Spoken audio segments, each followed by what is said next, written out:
Je suis une quiche ultime en énigme. Voilà, mais là, il va me falloir un temps fou, quoi. Il y a un gars, je crois que c'est aux États-Unis, il s'est pris 16 fois la foudre et il est encore vivant. Bonjour à toutes et à tous, je suis Aurélien Prévost, bienvenue dans Red Reveals, le podcast de Generali dans lequel nous plongeons dans les mille et une vies de nos invités.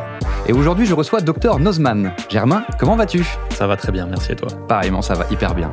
Alors Germain, depuis plus de 10 ans, tu partages sur ta chaîne YouTube des super vidéos de vulgarisation scientifique, qu'elles parlent de géode ou de hand-spinner. Les vrais savent aussi que tu as un fort penchant pour le skate et que tu as récemment écrit une BD de vulgarisation scientifique. J'ai bon jusque-là ? C'est bien vrai, ouais. Alors la BD, ça a presque un an. Non, un gros 6 mois, mais ouais. À l'échelle d'une vie, c'est récent. C'est quoi. pas grand-chose, c'est vrai.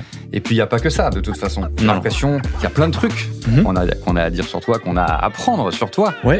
On a hâte de creuser toutes les autres facettes de ta vie et sache qu'on va tout savoir grâce aux cartes. Ok. Je t'explique dans 2 secondes le concept, mais avant, jingle.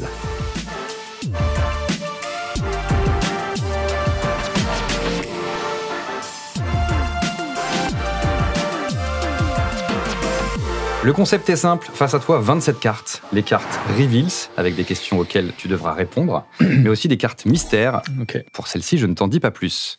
Alors si tu es ici, c'est que tu n'es pas du genre à te défiler. Oui, c'est vrai. J'espère en tout cas que tu ne vas pas te défiler, mais sache que tu pourras, si tu veux, te défiler une fois grâce à la carte du lion ailé. Cette carte Joker te permet de me renvoyer l'effet de la carte que tu auras pioché. Je devrais alors m'y coller moi-même. Donc ça, c'est vraiment le Joker ultime, quoi. Voilà, c'est le Joker ultime, mais je te la confie du coup. Mais sache que tu ne peux l'utiliser qu'une fois. D'accord. Donc choisis bien ton moment. Tu n'es pas obligé de l'utiliser, mais si tu veux, c'est juste On verra une fois. Ce qui va se passer. La tradition veut qu'on commence par une carte Reveals. Génial. On va commencer dans la tradition. Je vais donc te laisser choisir une carte rouge, une carte Reveals. Regarde, je vais aller pas du tout original, je vais prendre la première ici. Moi, je trouve ça un peu original. T'as raison, la balance. Alors, la balance qui représente l'égalité. Raconte-nous une fois où tu as dû faire face à un gros dilemme et comment tu l'as résolu. Oh là là, c'est compliqué. Tu vois, t'as bien fait de me dire tout à l'heure qu'on pouvait avoir le temps parce que là... Regarde. Non, mais c'est bien. T'as vraiment le temps. Je suis nul en ça. Le but, c'est que j'arrive à le finir d'ici la fin de l'interview. Donc, prends ton temps. Un gros dilemme et comment je l'ai résolu. Ben, tu vois... Des fois, il y a des sujets qu'on aborde, là je parlais de mon taf, dans les vidéos qui sont où on est dans un dilemme, est-ce qu'on en parle, est-ce qu'on n'en parle pas, et ça demande une grosse réflexion, et quelque part ça peut faire penser à un genre de balance, parce que tu peux, je vais mettre l'épée dans le plat, d'accord. Le sujet des vaccins. On fait une vidéo sur les vaccins, notamment à l'ère du Covid, quand il y a eu quand on nous annonçait qu'il allait avoir une grande campagne de vaccination, etc., nous, on s'est dit, ce serait pas mal de faire une vidéo sur les vaccins, histoire d'informer comment ça fonctionne, comment le truc rentre en toi et fait en sorte que ça te protège, quoi. Et là, c'était quand même une petite bataille sur est-ce qu'on traite ce sujet, est-ce qu'on le traite pas, parce qu'on sait qu'il y a différentes communautés qui aiment ou qui sont pour ou contre les vaccins, quoi. Donc, après une grosse dualité de pensée, on s'est dit que c'était un sujet quand même d'utilité publique, mais surtout, ça mange pas de pain d'expliquer comment fonctionnent les vaccins, quoi.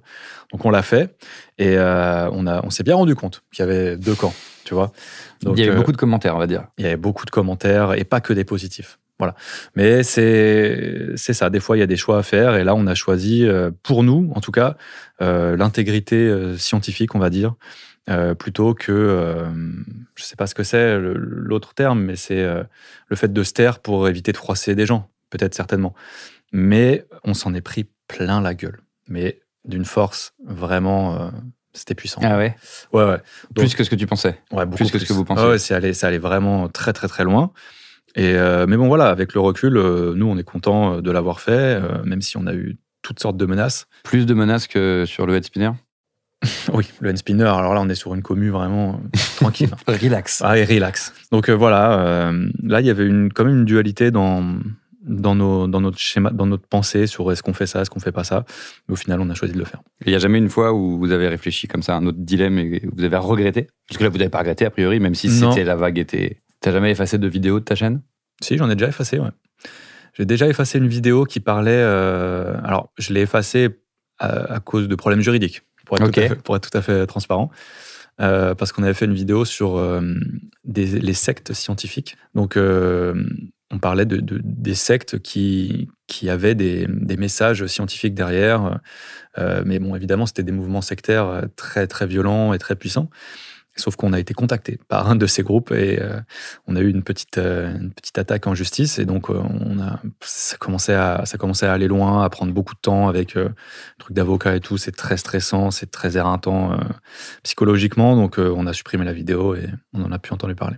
Petit dilemme, mais pas si gros, quoi. Non, ça aurait... Ouais, voilà, flemme, voilà, exactement. Mettrons l'énergie ailleurs, quoi. Exactement, dans une vidéo sur l'N-Spinner, par exemple.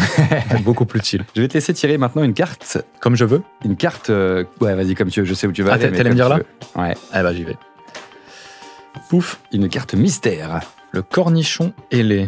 Alors là, j'ai aucune idée de ce que ça peut être. Le cornichon ailé qui représente l'absurdité.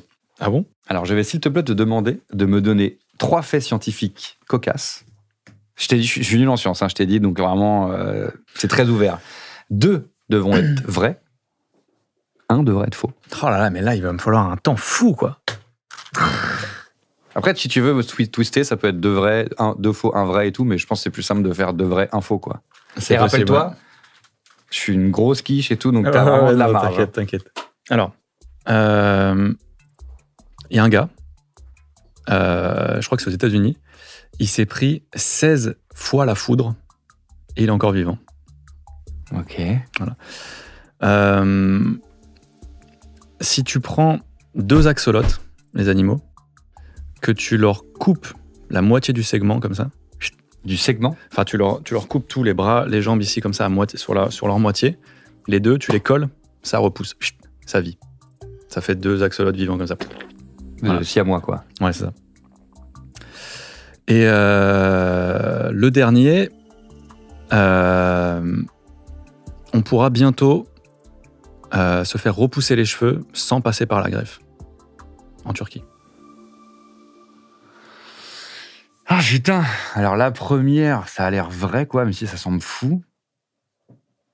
C'est un peu fou, tu vois, donc... 16 fois. Hein. 16 fois, on se dit... Les axolotes, bah, t'es quand même expert. Ça dépend. Ou alors, si tu l'as fait avec les tiens, j'ai pas vu la dernière vidéo, quoi. Ça m'étonnerait que tu leur coupes des membres pour tenter ce genre d'expérience. Le bad buzz ultime. Le repapa de 2 axolotes. Si vous voyez pas ce que c'est des axolotes, c'est incroyablement mignon. Allez voir ça sur son Insta ou sur son YouTube, c'est fou. Et alors, je pense que...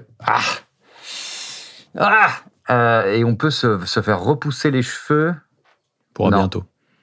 Je pense... Parce que j'ai vu que tu as fait une vidéo sur la greffe de cheveux, là, il y a pas longtemps. C'est un bon indice. Après, est-ce que... Je sais pas, enfin...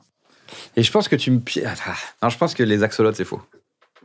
Donc pour toi, c'est les axolotes, on peut pas créer des siamois? Ouais. Et malheureusement, c'est vrai. Putain, bon, tant mieux pour eux. Ouais. Enfin, tant mieux pour eux, et en même temps, c'est un peu cruel de leur faire ça. Mais... Oui, non, mais si eux, naturellement, ils se coupent, et après, ils disent, viens, on fait team. Ouais, c'est ça. C'est bien. Exact. Mais c'est vrai que ne coupez pas vos axolotes. Non, laissez-les entiers. Donc ça, c'est vrai? C'est vrai, ouais. Ok. Et du coup, attends, c'est quoi? C'est les cheveux? C'est la greffe de cheveux? C'est faux?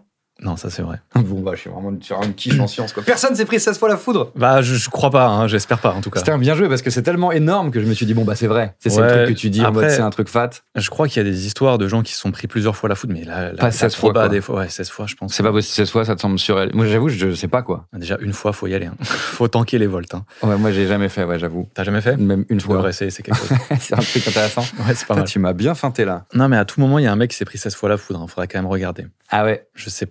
Si j'ai dit ça un peu comme ça, peut-être que ça check là-bas. Si on peut vérifier en régie, parce qu'effectivement, si c'est le cas.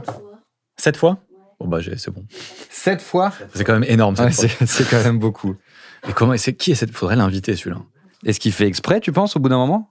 Ah, peut-être. La première fois, tu fais pas exprès. La deuxième fois non plus. Après, tu te dis, c'est quoi le record? Tu vois, c'est 4. Tu te dis, allez, 2 de plus. On va c'est pas grand-chose. Très bien. Je vais te laisser tirer une nouvelle carte rouge, une nouvelle carte Reveals. Ok, on va aller par ici. Boum, on est sur l'écran noir. Nous sommes sur l'écran noir. L'écran noir qui représente l'inconnu. As-tu connu des moments de blackout d'inspiration? Ouais. Et comment t'en es-tu sorti, si c'est le cas? En fait, je vais pas te mentir, je suis un peu dans un moment de blackout d'inspiration en ce moment. Et ça m'est déjà arrivé pas mal de fois, mais en fait, c'est souvent des phases qui sont assez courtes, chez moi en tout cas. Donc, je sais pas si on peut vraiment parler de blackout, mais... Oui, puis c'est un cycle, tu veux dire. Ouais, voilà, ça te stresse pas, tu dis c'est normal. Si, ça me stresse un peu, mais je sais que c'est normal, mais ça me stresse quand même parce que moi, je suis rentré vraiment depuis... Enfin, ça fait 15 ans que je fais des vidéos sur la chaîne, et puis maintenant qu'il y a les formats courts, j'en fais depuis que ça existe, on va dire. Et du coup, je suis vraiment rentré dans une méta où je publie. Et il n'y a pas une semaine, normalement, où il n'y a pas un format long qui sort et 1 ou 2 ou 3 formats courts qui sortent. Ouais, je suis vraiment... hyper productif. Il y a un vrai rythme, et voilà. Et je suis malheureusement rentré dans un truc comme ça où j'essaye de... Enfin, où j'aime bien faire ça, tu vois. C'est quelque chose qui me plaît, quoi. Donc, quelque part, je me force pas trop.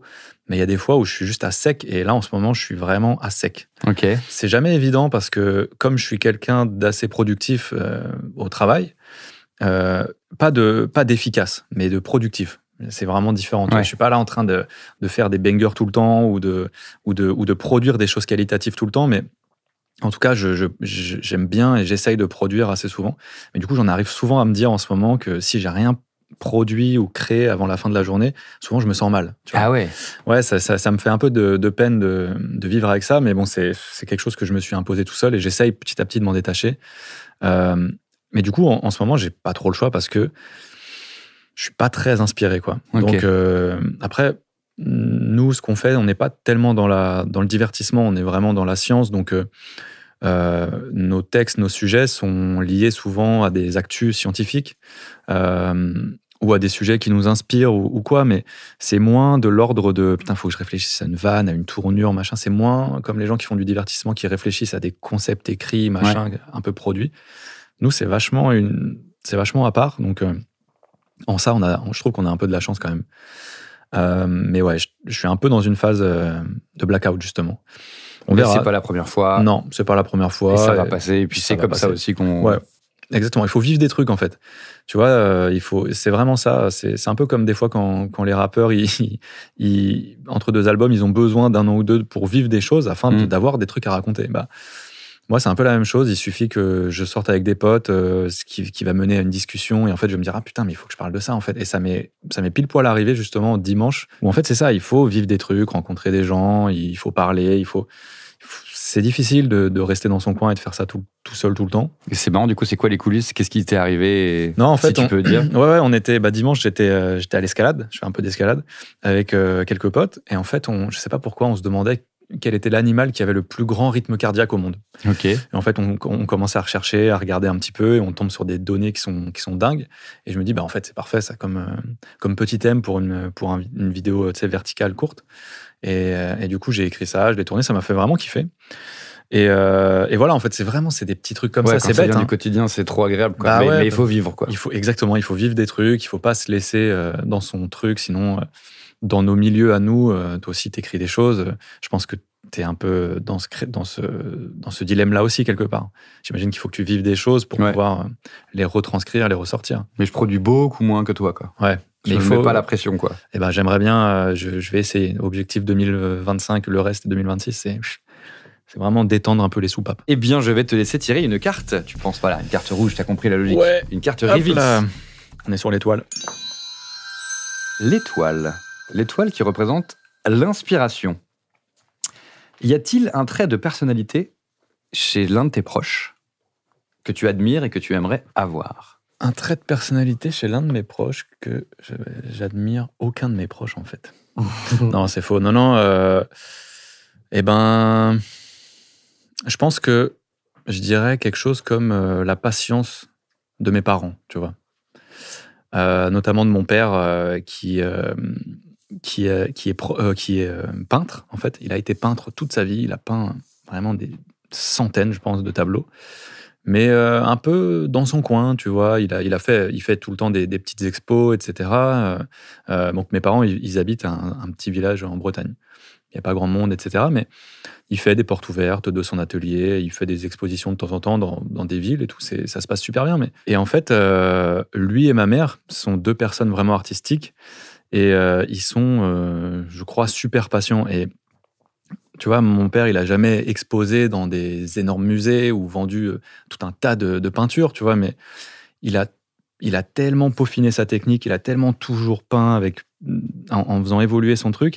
Et il n'y a pas longtemps, donc mon père, il a 73 ans, je crois, ou 72 ans. Il n'y a pas longtemps, il m'a dit, putain, Germain, je crois que je tiens un truc, ça y est. Et je me suis dit, waouh, le mec, à 72 ans, il a son épiphanie de son truc, de son art. Et je me suis dit, mais c'est génial parce que je suis un peu comme lui où je suis tout le temps en train d'inspirer, en train d'essayer de faire des choses et tout. Et je me suis dit, même dans 50 ans, tu pourras encore ressentir cette flamme qui fait que tu crées tous les jours. Et ça, c'était certainement rien pour lui, mais quand il m'a dit ça, je me suis dit, putain, il est vraiment chaud celui-là. Vraiment, il s'arrêtera jamais. Et je trouve ça incroyable, quoi. Donc, je dirais, ouais, la patience de mes deux parents. Tu trouves que tu te trouves pas assez patient? Ah si, franchement, je pense que nous, créateurs, là, sur YouTube, sur Internet et tout, on est quasiment obligés d'être patients parce que si tu veux de l'instantanéité sur le fait que ça fonctionne et tout, ça marchera difficilement, quoi. Donc, si, je pense que je suis patient, mais j'espère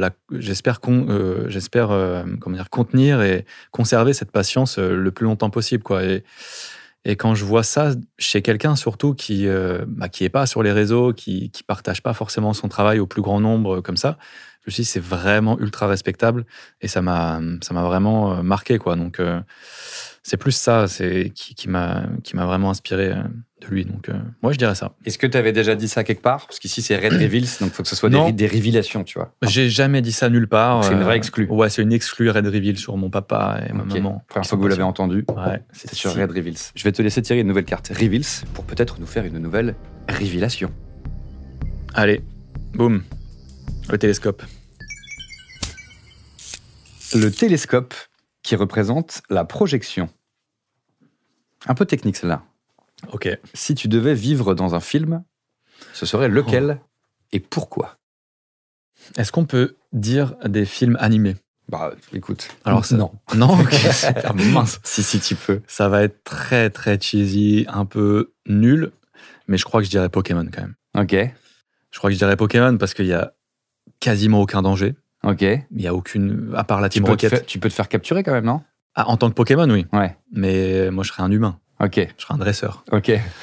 À part la Team Rocket et deux, trois, je sais pas, pecnos qui traînent, qui veulent te défier, il y a zéro danger. T'es là avec des animaux qui s'entretuent, c'est un peu bizarre, hein, quand même. Ça, j'avoue que j'approuve pas. Mais en fait, c'est comment dire, c'est un univers qui m'a tellement bercé, qui m'accompagne encore aujourd'hui que c'est une safe place, quoi. Ouais, c'est vraiment, exactement, c'est vraiment ma safe place. Donc, je dirais Pokémon quand même. Parce que toi, c'est ça, t'es de 90. Exact. Donc, quand c'est arrivé, t'avais. Je l'ai pris en plein 8 ans. Exactement. Et ça, c'est le moment donné où t'attrapes les trucs à la vie, quoi. J'étais la cible parfaite. C'est ok pour moi. Allez, je te laisse choisir. Ça part sur une carte dark. Une carte mystère. Le masque. Le masque. C'était border prout / on sait pas trop ce que c'est comme bruit. C'est vrai qu'il y avait un petit je vois ce que tu veux dire. Je vois ce que tu veux dire. Alors, c'est donc le masque. Le masque qui représente le paix. Ah bah voilà, ça avait raison. C'est vrai? Non. Le masque qui représente la tromperie. Ah oui. Alors, on se souvient tous de ta vidéo culte sur les hand spinners. Alors, à l'audio, là, les gens, s'il y a des gens encore sur Terre qui ne savent pas ce que c'est qu'un hand spinner, c'est ça. Ça va vous revenir. Ouais, c'est vraiment. Tu sais qu'il faut juste ça, en fait. Tu te rappelles, toi aussi, j'imagine, de cette vidéo culte? Non. Aucun souvenir. Qui a lancé à la fois ta chaîne et à la fois le hand spinner dans le monde entier. Ouais, dans le monde entier, dans toutes les galaxies même, je crois. Eh bien, je te propose un petit défi, étant donné que là, on est dans le masque, dans la tromperie. Imagine, tu dois nous dire que cet objet est nul. Comme si c'était la vidéo de l'époque, mais pas pour dire que c'est super, pour dire que c'est nul. Oh, il est lourd, le tien.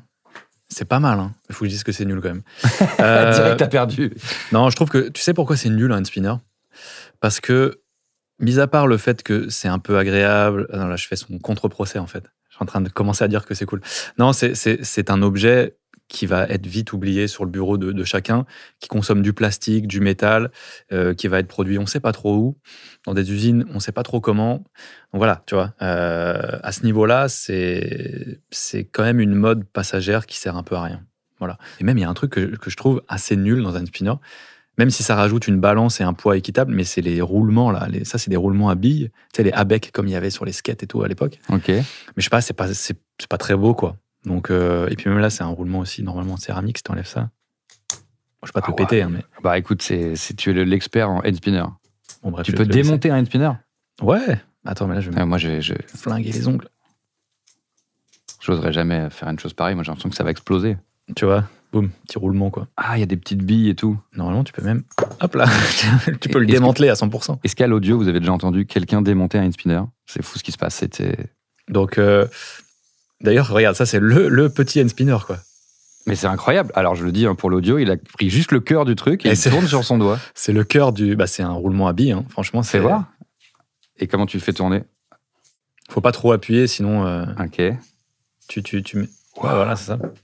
Bon, à l'audio, je vous fais écouter, c'est un mini hand spinner, le plus petit que vous avez jamais entendu. En fait, c'est un roulement à billes, quoi. Comme il y a dans les rollers, dans les roues, dans tout, quoi. Donc, c'est vrai que c'est pas révolutionnaire dans l'idée. Après, ça a marché, je sais pas pourquoi. Bah, c'est toi. On sait pourquoi. Bah, ouais, enfin... C'est ta vidéo. J'ai rien fait de spécial pour que ça soit... pour qu'il se passe ce qui s'est passé, quoi. Ouais, tu t'es vraiment pas attendu à ce qui s'est passé, quoi. Bah, regarde le truc. Tu peux pas t'y attendre. Ah, il est un peu enrayé, là. Ah ouais, ouais. On l'a un peu pété. Le bruit, écoutez le bruit. Le bruit est pas pareil. Tu sens qu'il a moins d'inertie, c'est un peu. Ouais. Un peu voilà. Tu as créé ce monstre et tu viens de le détruire. Comme quoi, il y a une petite rédemption. Ça va, tu m'as un peu convaincu sur que c'était nul. Ouais. Ok. Bon, c'est le mien, perso, celui-là. Moi, je l'ai acheté pour arrêter de me ronger les ongles. Ah, mais alors, on vient de péter ton hand spinner. Ouais, bah, tant pis pour mes ongles. D'accord. Qu'est-ce que tu veux que je te dise? Je vais te laisser tirer maintenant une petite carte Reveals. Ouais, t'as compris le principe. Let's go. Boum, la clé. La clé qui représente le succès. Quelle réussite personnelle, Germain, t'a apporté le plus de satisfaction et pourquoi? Quelle réussite personnelle? Alors là, quelle réussite personnelle m'a apporté le plus de satisfaction? La semaine dernière, j'ai fait une interview de l'émission Safe Zone. Et en fait, donc à un moment donné, elle me demande qu'est-ce que c'est pour moi, C'est pas sorcier. Qu'est-ce que ça a été pour moi, C'est pas sorcier, cette émission, qu'est-ce que ça représente et tout. Donc je lui explique ce que ça représente, que c'était mes exemples, que c'était pour moi un peu les boss de ce game-là, qui ont ouvert la voie, qui ont montré comment fallait faire, etc., et qui continuent de le faire.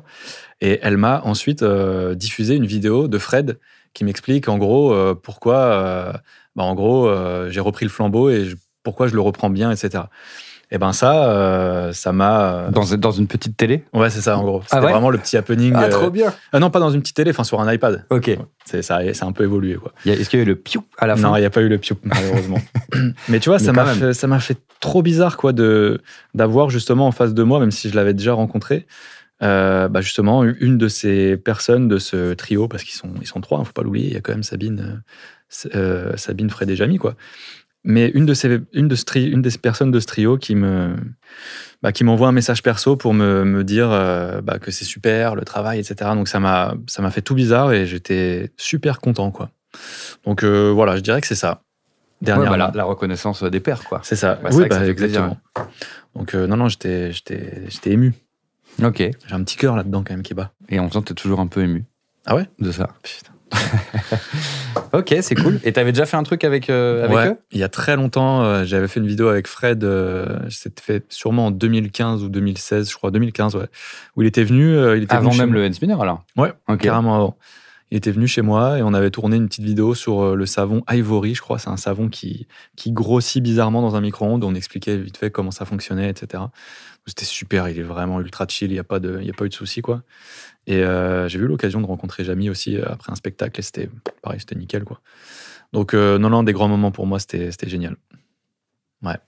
Eh ben écoute, je suis ravi pour toi. Merci. Je suis ravi pour toi. Je vais te laisser maintenant tirer une carte Reveals. D'accord. Le sablier. Le sablier qui représente le cycle. Quel moment de ta vie, Germain, aimerais-tu pouvoir revivre encore et encore et encore? Et pourquoi? Écoute, paradoxalement, peut-être le collège. Ok. Paradoxalement parce que j'étais mauvais élève et que c'était pas une période super agréable pour moi parce que j'avais plein de problèmes d'attention, de tics nerveux que j'ai toujours d'ailleurs, mais bon bref, voilà. C'était une période où j'allais voir des psys pour trucs de Gilles de la Tourette, syndrome de problème d'attention et tout. Donc, il y a quand même un truc un peu dark, mais c'était tellement bien pour moi, le collège. C'était, je sais pas, j'avais plein de potes. Enfin, on était tous en bande, c'était génial. Un petit collège. Ça faisait du skate déjà ? Ouais, ça faisait du skate. Ça commençait le skate, justement, en 6e. Tout le collège, justement. Pendant tout le collège, on faisait du skate avec mes amis.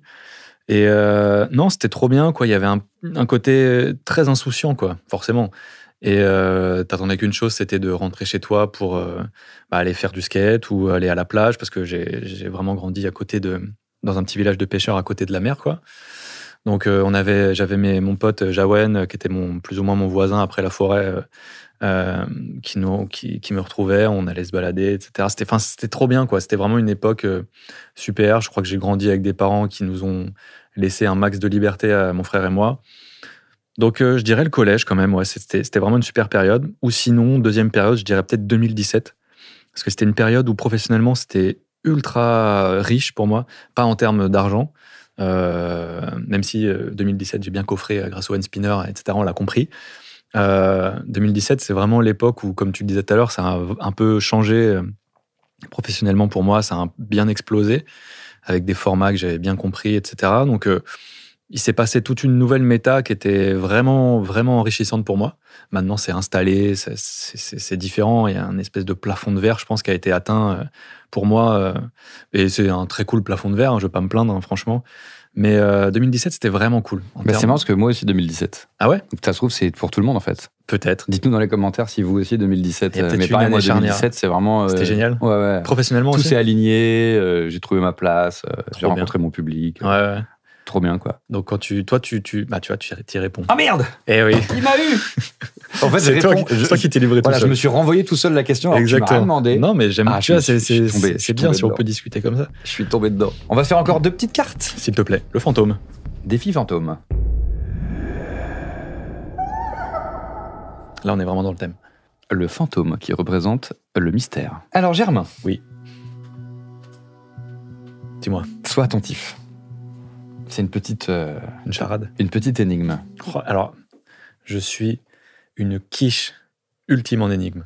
Soit que tu me faisais une énigme. Je suis une quiche. Je suis une quiche. Ma part, attention, on va voir si t'es une vraie quiche ou pas. Ouais. Je défie le temps sans en porter les marques. Là où vos chairs renoncent, la mienne fait un comeback. Un œil, un bout de moi, je les fais repousser. Dans le froid et l'ombre, je peux me cacher. Qui suis-je ? Alors redis-moi s'il te plaît. Bien sûr. Je défie le temps sans... Allez, c'est bon, j'ai Axolot. Exactement. Putain, j'étais sur la gravité au début, tu vois, donc comme quoi j'étais vraiment loin. Mais la fin m'a bien aiguillé sur les petits axolots. Putain, je les adore, ceux-là. Alors, t'es content ? Ouais, je suis content, ouais. Très mignon, hein. Très mignon, c'est quand même une vraie orga. Donc tu peux nous dire un peu ce que c'est qu'un axolote ? Ouais, alors un axolote, c'est une salamandre, une petite salamandre mexicaine qui existe à l'état sauvage dans un seul et unique endroit de la planète, à Mexico, dans les lacs. Il n'existe nulle part ailleurs. C'est un animal qui n'existe qu'à cet endroit-là, quoi. Et il n'y a plus qu'à peu près une centaine d'espèces dans la nature. Et c'est une espèce qui est en danger critique d'extinction. Dans peu de temps, malheureusement, s'il n'y a pas des choses qui sont faites pour nettoyer les rivages, etc., là-bas à Mexico, c'est une espèce qui va disparaître. Mais voilà, donc c'est une petite salamandre qui bat un peu tous les records parce qu'elle est ultra intéressante sur plein d'aspects. C'est un animal qui arrive à faire repousser l'intégralité de son corps. Tu lui coupes la queue, ça va repousser, les mains, ça va repousser, les doigts, ça va repousser, même des pans du cerveau, ça va repousser, des organes, ça va repousser. Tu peux les coller entre eux, comme je disais, pour faire des espèces de chimères, ça marche. Donc, d'un point de vue cellulaire et régénération, c'est incroyable comme bestiole, à tel point que c'est utilisé en science pour étudier la régénération, quoi, pour potentiellement trouver des applications sur nous, quoi. C'est un modèle d'étude qui est... on dirait un personnage de Dragon Ball Z, quoi. Ouais, c'est ça. C'est vraiment un animal qui est fantastique, quoi. C'est un animal qui est aquatique, qui vit sous l'eau et qui respire grâce à des petites branchies. Donc ils ont 3 antennes comme ça avec plein de petits fils, là, c'est leurs branchies. Ils respirent, ils captent l'oxygène sous l'eau, dissous sous l'eau comme ça. Et ils ont aussi des poumons primitifs, des tout petits poumons. Donc ils peuvent quand même aller à la surface, choper une bulle d'air, faire et retourner et respirer avec ça, avec leurs petits poumons. Ils ont plusieurs modes d'action, quoi, pour pouvoir respirer. Et c'est même une bestiole qui est donc aquatique, mais si tu la prives d'eau, elle peut se transformer en mode terrestre. Ça, c'est absolument dingue. Mais tu inventes. Non, j'invente pas. C'est faux. C'est vrai. Tu es en train de m'avoir. C'est totalement vrai. C'est une salamandre qui peut muter en salamandre terrestre. Et en fait, c'est un réflexe de survie. Dans son habitat naturel, si son milieu s'appauvrit en eau, eh ben, son corps va s'adapter, il va grossir, devenir beaucoup plus gros, ses branchies vont disparaître, il va perdre son voile caudal, donc sa queue un petit peu de bébé là, qu'il a tout au long de sa vie, et il va devenir tout dégueulasse. C'est vraiment une salamandre moche comme pas possible, en mode terrestre. Mais c'est fou. Donc si un jour tu pars en vacances 2 mois et que tu oublies que personne ne s'occupe de tes axolotes, tu peux rentrer chez toi, ils vont muter, ils sont dans le canapé, ils regardent la télé. Exactement, ils regardent Netflix, ils ont pris un abonnement Disney+, c'est la merde. C'est fou. Ouais, non, c'est incroyable. Et par contre, c'est irréversible, ils peuvent pas retourner à l'état aquatique derrière. Et surtout, c'est un état... Du bois décevant, pardon, mais... Là, sur ce point-là, ils ont un peu déconné, j'avoue. Mais non, bah... Et donc, moi, j'ai eu l'occasion, de part des chercheurs qui étudient les axolotes, ils m'avaient prévenu que lorsqu'ils avaient une ponte, je puisse venir récupérer quelques petits œufs pour filmer le développement. Et donc, moi, je me suis dit, ça pourrait vraiment être une super vidéo, parce que j'avais déjà vu le développement embryonnaire des œufs de certaines grenouilles, je crois, où tu vois vraiment la division des cellules qui se démultiplient comme ça, pour donner un petit tétard et ensuite une grenouille. C'est fascinant comme timelapse à voir, parce que ça va très très vite. C'est pas comme le développement d'un embryon humain. C'est parce que c'est en accéléré que ça va vite. Non, même pas. Enfin, oui, c'est vrai, ça c'est pas bête. Mais vraiment, le développement des grenouilles, c'est très rapide. Et du coup, je voulais faire cette même vidéo, donc on a pu voir la même chose, la création du système, enfin le développement du système nerveux, le développement des branchies. C'était un petit œuf qui a grandi, enfin vraiment un petit œuf, c'était une mini bille comme ça. Et donc, on l'a eu jour 1 de la ponte et on a tout filmé en timelapse. Ouais, j'ai vu, c'est fou. Hein. Bon, super bien, ils sont trop mignons, quoi. Et là, on va démarrer le même genre de projet, d'ailleurs demain, je pense, avec une araignée, une Phidipus, une petite araignée danseuse, là, les araignées qui dansent, toutes petites, des araignées sauteuses. On va faire la même chose. On l'a en bébé, on va tout filmer le développement, les mues et tout, etc. Ça va être stylé. Et un jour, peut-être avec un enfant, un vrai bébé humain, peut-être. Peut-être un jour. Du tout début. Du tout début à l'intérieur. Non, ça, j'avoue, le bébé humain, je sais pas encore. Scoop, on sait pas. Voilà, c'est ça le scoop. No scoop. T'avais déjà dit quelque part que tu savais pas? Oui. Et merde. Donc c'est double no scoop. Ah merde, ouais, donc c'est la news totale, quoi. Non, là, il n'y a rien. Ok. Bon, on va être obligé de faire une dernière carte alors. Donc c'est pas celle-ci? Eh bien non. D'accord. C'est interdit de tirer toutes les cartes défi. Ah ouais? Ça sera une carte. La peluche pour terminer. Génial. La peluche. La peluche qui représente la nostalgie. Si tu pouvais laisser un post-it à l'enfant de 10 ans que tu étais, tu écrirais quoi? Alors, j'espère... Ah non. Celle-là, elle est pour toi. Ouais, c'est là. J'ai l'impression que tu es très post-it, vu ce que tu m'as dit au début. Oui, c'est vrai que oui. J'ai des notes dans mon téléphone, mais j'ai aussi des post-it. Pour ton toit d'il y a... Chaque jour, j'écris sur un post-it, effectivement, ma liste de choses à faire aujourd'hui. Mais là, c'est un post-it. Sinon, je fais une liste de trucs à faire, mais pour le gamin de 10 piges, quoi. Tu fais ce que tu veux. C'est ta question, elle est pour toi. En plus, c'est complexe. Hein. C'est pas si facile, je trouve, mais je te laisse répondre. T'es frustré, hein, tu regrettes, là, de m'avoir ton petit Rubik's Cube. Tu peux prendre ton temps, il n'y a pas de souci. Partir sur les bleus. Est-ce que je suis malin et je dis genre... achète des bitcoins, achète des cartes Pokémon. Ou juste, prends le train en route des Pokémon. Parce que moi, je suis passé à côté. Hein, c'est vrai. Je te rejoins là-dessus parce que je suis très, très carte Pokémon. Parce que du coup, aujourd'hui, je serais trop content parce que ça existe toujours et c'est trop bien. Apparemment, moi, je sais pas, je comprends pas trop le délire Pokémon, mais toujours là. Ça a l'air fou. Ouais. Et en plus, je serais très riche, quoi. Ouais. Et écoute, merci beaucoup. Merci, on est arrivé à la fin de ce podcast. On aura appris plein de choses sur toi. On aurait aimé en apprendre encore plein d'autres. Peut-être une prochaine fois. Regarde, il te reste un peu des cartes. C'est clair. On peut retrouver ton travail sur YouTube, sur Instagram. C'est ça. Dr Nozman. Exact. T'avais déjà dit que t'allais faire naître une... C'est quoi que t'as dit tout à l'heure? Une tortue? Une araignée. Une araignée. Une tortue. Une tortue danseuse. Tortue danseuse, non. Une araignée. Non, c'est pas dit encore. Que de révélation. Ça, c'est peut-être lancé là au moment où on se parle. Par contre, fin juin, la vidéo sera déjà sortie. Là, on est fin juin, la vidéo sera déjà sortie, ok. Donc, allez voir d'autres... La vidéo est là, en fait. La vidéo est là, en fait. Allez tout de complètement, c'est ça. Filer, la vidéo est là. Allez voir des petites araignées mignonnes danseuses. Ça, exactement. Mais elle danse quoi, du coup? Genre la Macarena? Elle danse le cha-cha-cha, je crois. Ok, bon, je vais aller voir ça tout de suite. C'est une danse ou pas? C'est une danse. Et voilà. Le cha-cha, je crois, juste. Cha-cha plutôt. Okay. Donc, elle danse le cha-cha. Merci à toi en tout cas pour toutes ces réponses, toutes ces révélations. Merci à toi de ne pas t'être défilé, Germain. Red Reveals est dispo sur toutes les plateformes d'écoute et sur YouTube. Alors si cet épisode vous a plu, c'est le moment de le partager, de vous abonner, de laisser un commentaire. Nous avons encore plein de cartes et plein d'invités à révéler ensemble, alors restez à l'écoute pour notre prochain épisode où nous plongerons dans les 1001 vies d'un nouvel invité. D'ici là, prenez soin de vous et à très bientôt pour de nouvelles révélations dans Red Reveals, un podcast de Generali. Merci Germain. Merci beaucoup. Ciao, ciao.